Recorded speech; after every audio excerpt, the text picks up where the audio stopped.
Hi guys, welcome back to the part 2. In this tutorial we'll be looking at lists, tuples, sets and dictionaries in Python. So let's go straight up with lists. Okay, so lists are one of four built-in data types in Python, and you can use them for storing a collection of data types. So a list can be created using the square brackets. For example, this is how you would want to go about creating a list in Python. You have, like, for instance, a list of fruits. So to create a list in Python, we use the square bracket like this. Then we would indicate the values we want to have for the fruit. So let's say we have a banana, then we could have like apple here, then we could have one more fruit just for clarity. Yeah, let's have what fruit comes to mind? Avocado. Yeah, for some reason that came to my mind. So now we would now have to like print, just go on print. I will explain this shortly. So we're going to print fruits out, so we would see how this would look like.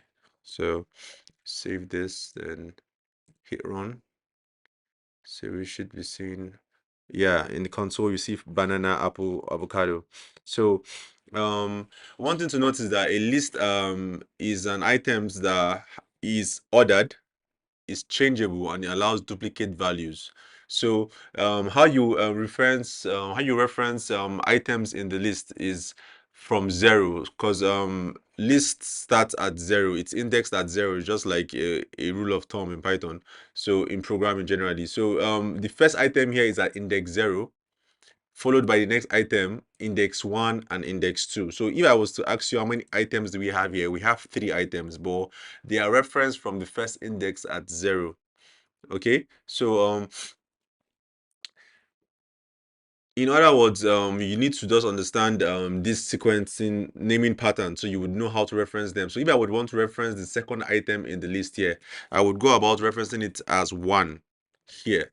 So if I hit the run, you would see that I would get apple here in my console as the second item. So numbering starts from 0 in Python in all languages, but just so you know, for subsequent knowledge, you would reference in this manner from 0 moving on. So if we have 3 items here, the last item is referenced as 2, the second item is referenced as 1, then the first is referenced as 0. So when we talk about orders in list, we're saying that the way the items are added in the list is predefined. When you add a new item in the list, the new item automatically goes to the end of the list. So if I'm to add another item here, if I print out that fruits list to the console, you would see the last item as the last item. So when we talk about list in Python, generally we are talking about the properties of a list. So a list can be ordered. So what are we saying there? We're saying that the way items are added in a list is predefined. So when you add a new item, I add a new item here, I expect to see the item as the last item in the list. So I add another item as this. I could say one more item is I have apple already. I could add what fruit comes to mind? I have purple. So if I should save this and run it, I should still expect this sequence to come out in Python to give me this sequence of lists. So I have purple as the last item. So this is the meaning of when I say the lists are ordered in Python. Okay, let's clear that up for more space. So with lists, you can perform CRUD operations like create, read, update, and delete items in the list after the list has been created. Take note of this particular feature because other sequences don't have that. Some sequences you can only create. Once you create, you cannot edit the items in the array. I will be explaining that in other sequences subsequently in this class. So duplicates are allowed in lists. You understand? Because they are indexed, you can always have duplicate items. Now, see, if I add another value of the same fruit, I would not have an error thrown back to me. So let's add apple again one more time and let's save it and see. So running this one more time should still give you a correct list without any error, because duplicates are allowed in lists. So in the course of your career as a developer, you would get to work with a large set of lists. Okay, and there are certain functions that will come in handy, like the length function. So let's look at another function that will come in handy in knowing the numbers of items in the list. Looking at this list now, we can just physically count it and see we have 1, 2, 3, 4, and 5 items. But if you are working with a larger set of data, and you want to just like quickly get the length of that, that's the number of items in that um list, you could just use the length function. We have this function available to us in Python, so we could run the length function, and what we are going to see is the same number of items in the list. You see 5 here. So this is a very handy function that allows us to know the number of items we have in a list. List can be of any data type. Okay, so now you don't really have to pass in strings alone. You can pass in other data types and your list will run fine. So I can add here 1, that's of int. I can add in a boolean here, and it will all work fine as expected. So if I run this, I remove the length function on this, I should see my list populated to me in the console here. Okay, so that shows you that a list can have different data types. Okay, so we have other types of collection of arrays in Python. So I just showed you the list. We have the tuple, we have the set, and we have the dictionary. So what you should notice about the tuple is that tuple is a collection of ordered and unchangeable. So in tuple, which I'll be showing you shortly, tuple is ordered like the list, but you cannot change the items after creation in a tuple. Okay, but the set is a collection of unordered, unchangeable, and unindexed. So that means that you have them in a different order. When you create a set, they can be printed in different orders, so they don't have to come as banana, apple, avocado every time. They can change interchangeably when you call on them. That's one of the properties of a set. Then for the dictionary, it's a collection of ordered and changeable. So that's ordered and changeable is a property of dictionary. Yeah, so I was talking about dictionary. So dictionary is a collection which is ordered and unchangeable. I'm going to be talking about all these collections practically. I just want to talk about them before we go into using them in the code. So dictionary is a collection which is ordered and changeable. We don't have duplicate members as we have duplicate members here. We can now use you cannot use the same item twice in a dictionary. I'll be showing you that shortly. So I said before that set items are unchangeable, but you can remove and add items whenever you like. Okay, so for sets, it's unordered, it's unchangeable, and unindexed. You don't have access to use duplicates also, but you can change and remove. You can remove and add items whenever you like. That's one part of the set. So point to note is that your Python version matters when it comes to dictionaries. Okay, so as of Python 3.7, dictionaries are ordered, and then in Python 3.6 and earlier, dictionaries are unordered. Okay, so my current version is 3.7. You need to take note of your Python version so you would know what's applicable to your own case. Just run the python-v and you would know what Python version you are using. It's always advisable to use the latest version. Okay, so now when choosing a collection type, I have given you the collection types, which are lists, tuple, set, and dictionary. It is useful to understand the properties of that type. So when you want to create an application and you want to handle data, it is always good to know what kind of data you are handling. Do you need to handle data that allows you to use duplicates, that allows you to tweak the data of that, the type of data, or do you need to use a kind of collection that allows for duplicate members and all that? You need to always know the right collection to use. Okay, so choosing a particular data set could mean retention of meaning, That's it can increase efficiency or security of your application. So always know the right data type, that's the right collection to use when working on your application. So most of the time you find yourself using list because list is very, very flexible as compared to tuple, set, and dictionary, but it depends on the scenario you are building your application for.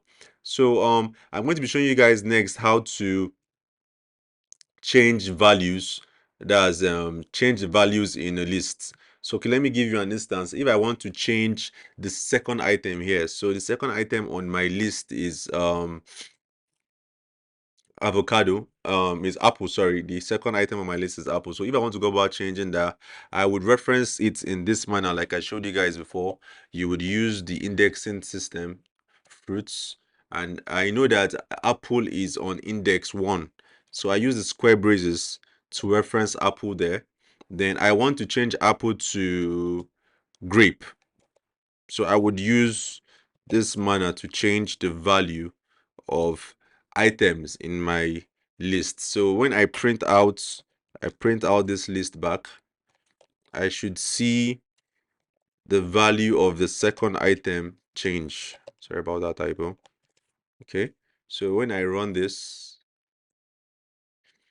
you should see that the second item on my list is grape. So this is one way you can go about changing the values in your lists. Another way we can use is the insert method.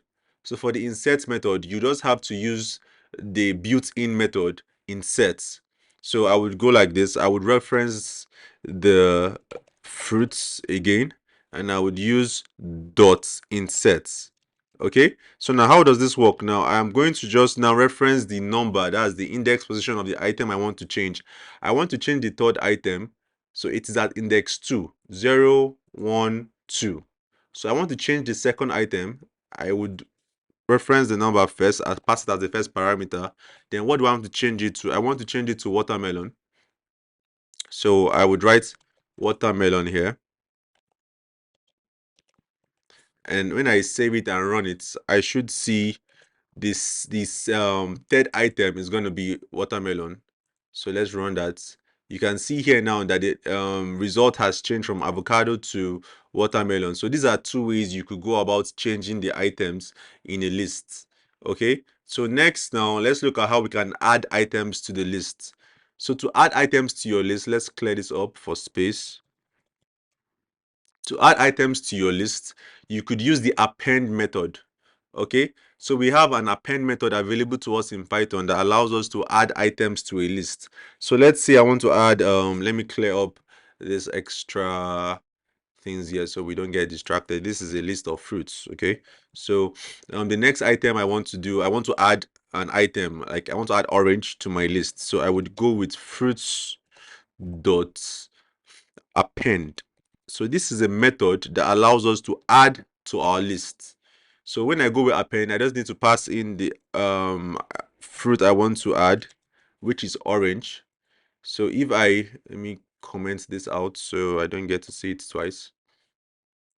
So if I print this to the console, I should be seeing orange that has been added to the list. Okay, so you could use this, you could use the insert method also to change the position of an item in the list like I showed you earlier on. Then you could also use this method append to add an item to the list. The next thing I want to be showing you guys is how to remove items from the list. So to remove items, you need to just take note of some of these methods because you're going to be using them more frequently when you're working with lists. So we have the remove method. So for the remove method, we just need to call on the item we want to remove from the list. I want to remove avocado. Okay, we're not going to have avocado again from this.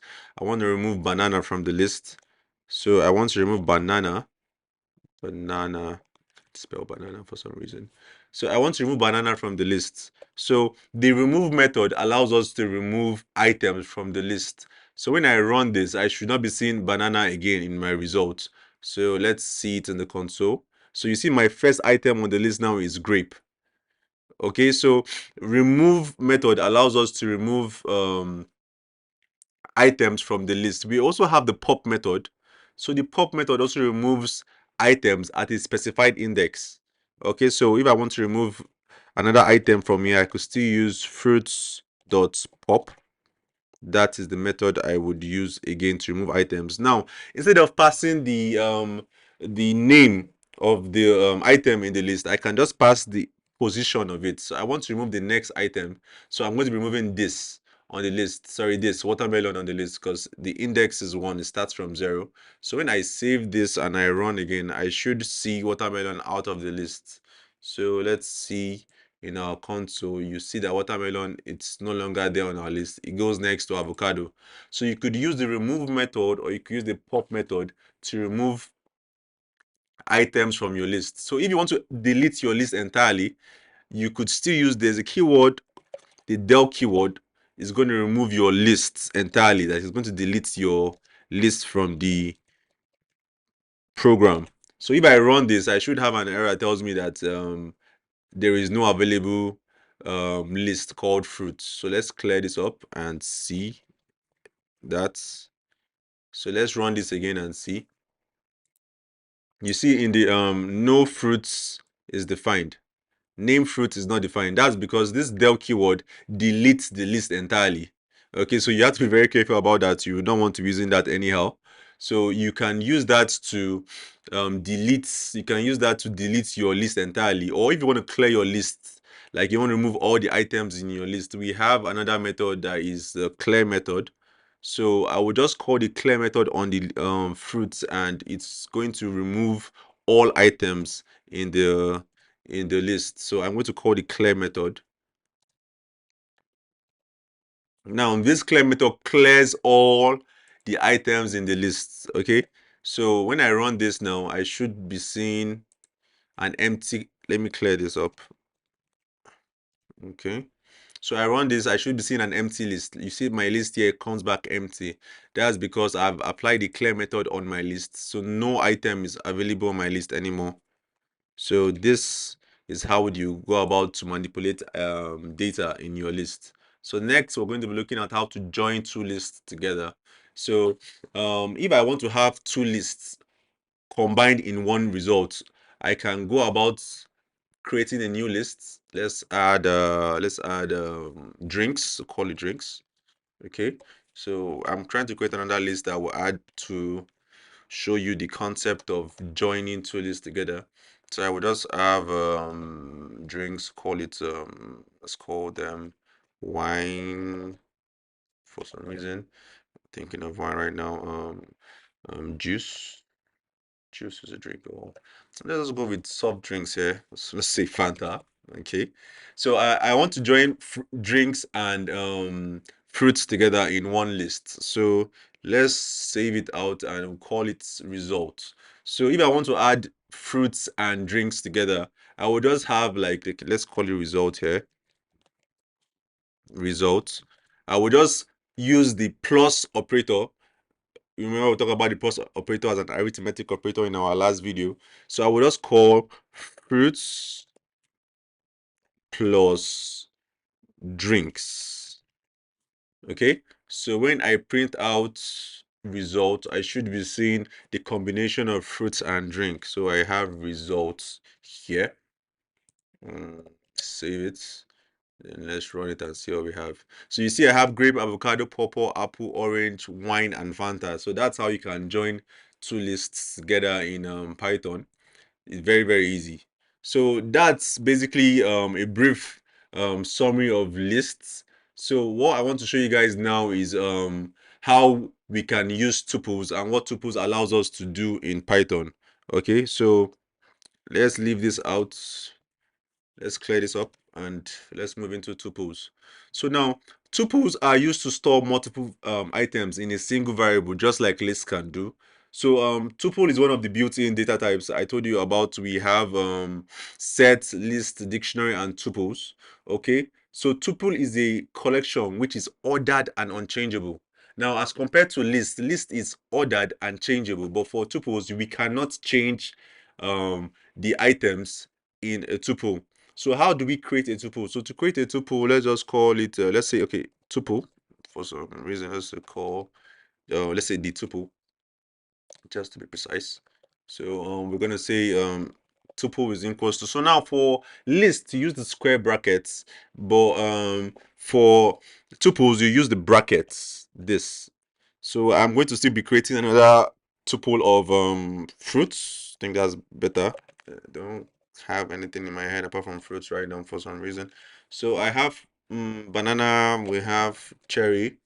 So this is a tuple, guys. So this is how you will go about creating a tuple in Python. You use this braces, the brackets. Then for list, you use the square brackets. So take notes. The bracket is for tuples. The square bracket is for list. So I would print this out. Bam. You should see that in the screen. So now tuple items. That's it here. So tuple items are ordered and unchangeable. They allow for duplicate values. Okay, so you can reference tuple items like the way you reference items in lists using the index. So this banana is going to be at index 0 and the cherry is going to be at index 1. Okay, so what do we mean by ordered? Let me explain that again. So when we say tuples are ordered, it means that the items have a defined order and that order will not change. So whenever I print this tuple to the console, I'm always going to see banana and cherry at every given time because it's ordered. So I don't expect any difference in the order is going to be printed out to the console. Okay, that's the meaning of ordered. Now, unchangeable is just saying that we cannot change, add or remove. We cannot change or add or remove tuple that has been created. I'm going to show you that now. I'm going to make an attempt to change some variables, and you would see. But you can also apply the learn method to know that I can always come here and apply the learn method and other methods I showed you guys prior to now to know the length of the tuple if we're working with a large set of tuple. So if I apply the learn method here, I would see the results in the tuple there. So a tuple cannot have one item primarily. Okay, you cannot just add one item and it will be referenced as a tuple. If you want to have one item as a tuple, you need to have a comma after it. So let me show you guys something here, yeah? When I run this, I'm going to run this and I'm going to run another one and I'll show you the difference of the both scenarios. So I'm going to have this tuple here. I'm going to have the order tuple. I'm just trying to give you guys like the properties of tuples so you would know when to use it and the rules behind using a tuple. So I call this one, let's just call this one apple. So I'm going to run this type of method on these two tuples and you see what my result gives me. So I'm going to print out type of. So type of, yeah. So the order tuples, I'm going to do that for this type. So now if I run this type, you would see what shows me what I see on the console telling me the type of tuple. I should be seeing tuples as the type. Okay, look at my result here. So I'm seeing class of string. Can you see the class of string is what is shown on the first one? That's this, the other tuples here is showing me string. Then the other one, the tuple that has the banana and the comma, is showing me a tuple. It's recognizing it as a tuple. That's because you cannot have a single item as a tuple. If you want to do that, you need to add the comma. Okay, so that's how you can go about adding a single tuple or multiple tuples. And tuples can also be of string, integer, and booleans. Okay, and they can also be mixed up together. You can have a string, a boolean, and an integer in one tuple, and it would run fine. Okay, so this type of operator allows me to know the type of the type of variable I am using here. So let me give you an instance. If I'm going to be using int, for instance, integer this, well, just one scenario to show you another application of the type. I call in the print on this and I pass in type. So I should be seeing integer this, yeah. So if I run type on this integer IDs, I should be getting a type of string, a type of integer, sorry, okay? So if I run this, I'm seeing int as the type of this variable. So the type method allows us to know the type, data type of the variable we're working with. That's what I was trying to show you here with the declaring of tuple with one item in it. So next thing we're going to be looking at is how to access it. So to access a tuple, you can just go about the same way we use in list using the index method, like I said earlier. Let's call Apple. So if I want to print out the, let's clear this up. So if I want to access the second item on this tuple, I can use the index method and call the square braces and say 1. I should be expecting Apple in my console. Okay, clear up. Then I run this. So I should spin Apple. This is how you would go about accessing items in a tuple. Then another item you want to, another way you can go about using accessing items in a tuple and other collections are range. You could use range to sharply go through a bunch of items simultaneously. So let me just add a couple of other items. I'm going to add an arrow here for you guys to see one of the rules, properties of using a tuple. Let me add a couple of other items here. So I have apple twice. I have banana, cherry, orange, melon, and mango.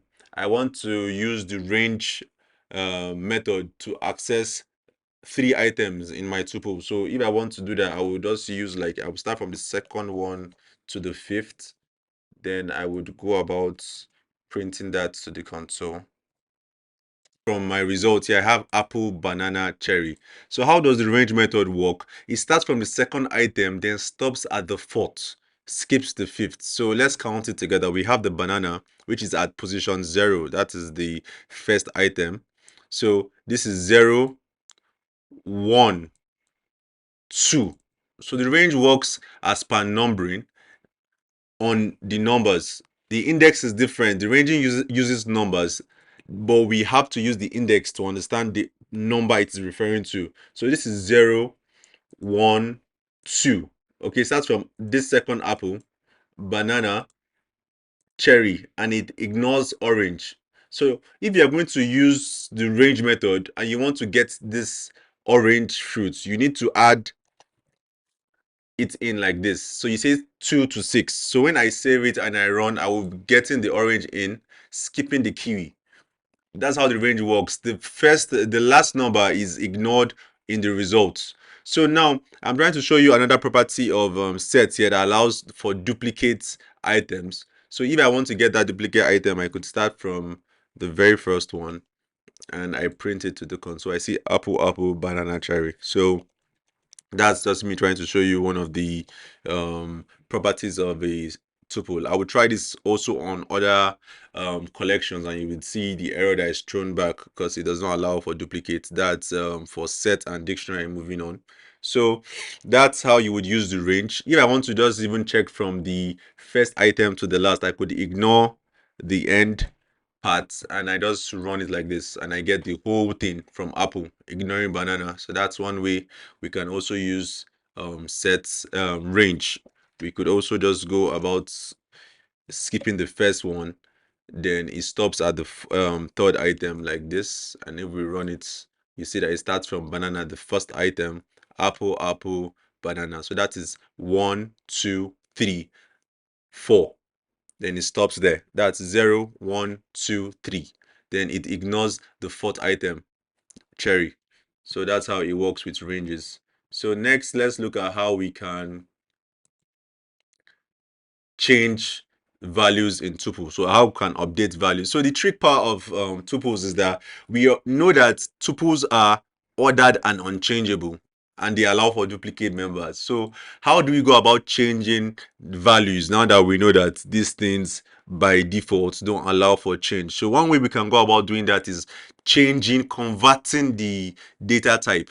Okay, so if I want to change this banana now to I want to change it to kiwi 2, I can just come here and first of all convert this tuple to a list, then update that list, then change it back to a tuple. It's a hustle, yeah, but if you are working with tuples and you must want to change something, that's one approach you can go about. So I could say y is equal to, now if I want to change this tuple to a list, I would just call the list method on it. I would call the list method like this and pass in the tuple. Now I can change the value now that it's a list on y. I can change the value of the first item apple there to kiwi. So I'm going to say y using the index method 0. 0 is the first item, banana. I would say is equals to kiwi. Kiwi.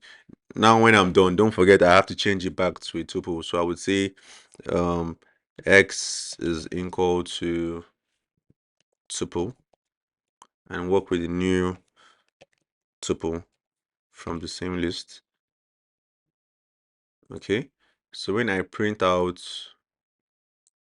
x, save it, I should be seeing the new updated value. Yeah. So you see, I have the first item as kiwi now, and observe it's square braces telling me that I'm still working with this data type is of tuple. So this is one way you can go about updating the values in a tuple. So if you want to also add items to the tuple after you have created it, you can still convert the list, convert the tuple to a list, then use the append method, add the new item you want to add, then convert it back to a tuple, then print it out. So that's one way you can maneuver tuples. Okay, so you can convert it, add the value, change the value, do what you want to do in the list form, then convert it back to a tuple.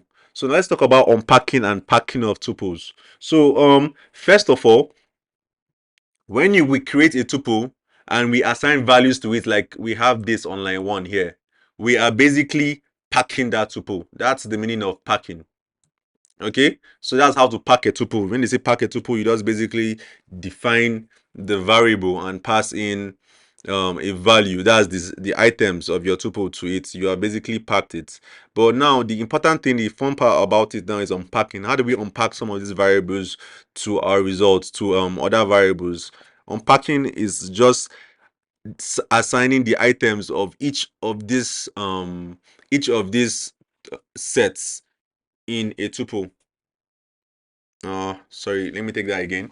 So unpacking is extracting the values back into variables. That's the best way to explain it. So when they say unpack it, you just basically have to assign each of these variables back to a variable.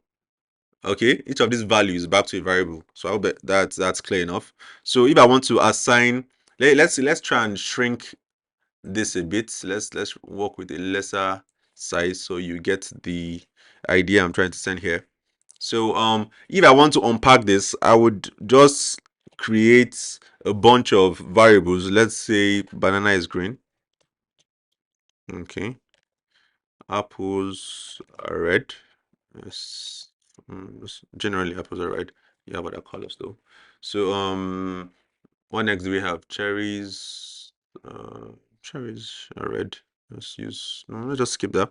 Let's use yellow. Let's skip how they look like. So now I would assign the tuple here. So now this is how you go about unpacking a tuple. So if I should print out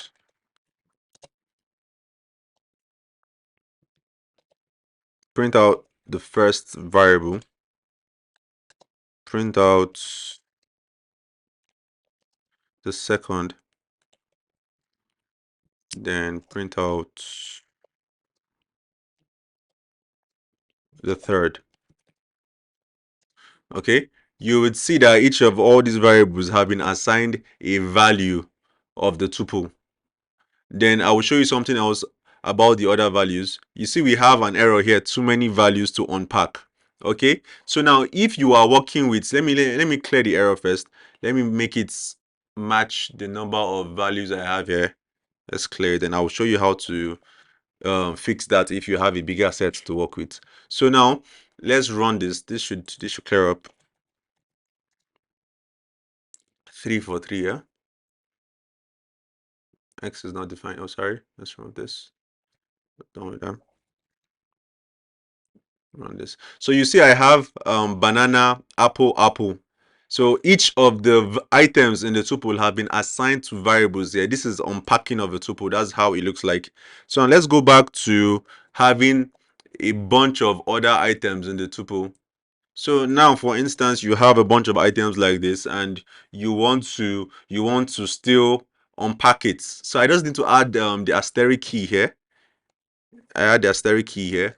So by adding this, I'm telling the program that whatever comes after the last value, which is apple here, just make a list from it. Basically, don't stress, just make a list from it. So that's what's going to happen when I run and I see I have banana, apple. I now have in my last variable yellow. I have a list of the remaining items. I have apple, banana, cherry, and orange. So you could put the asterisk on any of the variables, and you would turn that variable to the list instead. So if you run it here, you have the red as the variable instead that prints out the remaining ones. Then the last one, yellow, takes up the last item in the tuple, orange. But for the remaining ones, they become a list to accommodate the extra items in the tuple. So let's look at how to join two tuples together. So if you want to join two tuples together, it's the same way we go about joining tuples list. Sorry, in the previous example, you would just have another here, and we would say let's just call this one. Let's just call them. Let's say 1, 2, 3. Clear up the double quotes we have inside. So if I want to add this together, I will just use the join operator, which is the plus sign, to add both of these tuples together. So I would just say the tuple plus another. Please pardon my name conventions. I am just trying to, make examples of all these scenarios for you. But you always have to use the right naming convention. If this is a tuple of numbers, you could just call them numbers here, so that whenever you're referencing it, you know what you name them, and it's easier to remember that way. So I have to just change that to numbers here. Yep, numbers with an S. Okay, so that's it. Once you print this to the console, you should have the tuples added up for you here.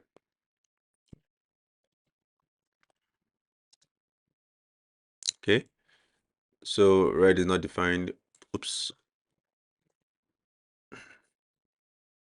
So you see that we're having banana, apple, apple, banana, then the new tuple of numbers added at the end of the first tuple. So that is how you can join two tuples together. Okay, so now that is basically it for tuples. Okay, so that's how you could manipulate tuples. That's how you can add tuples together.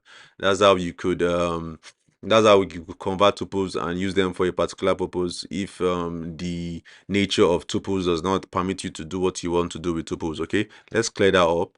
So the next thing I want to be showing you guys is sets. Okay, so now sets I used to store multiple items in a single variable, just like tuples and lists. Sets are one of the built-in data types in Python, like list, tuples, and dictionary. But now sets is different from tuples and lists. Okay, a set is a collection of unordered, unchangeable, and unindexed. Okay, so sets are unchangeable, but you can remove the items and add new items.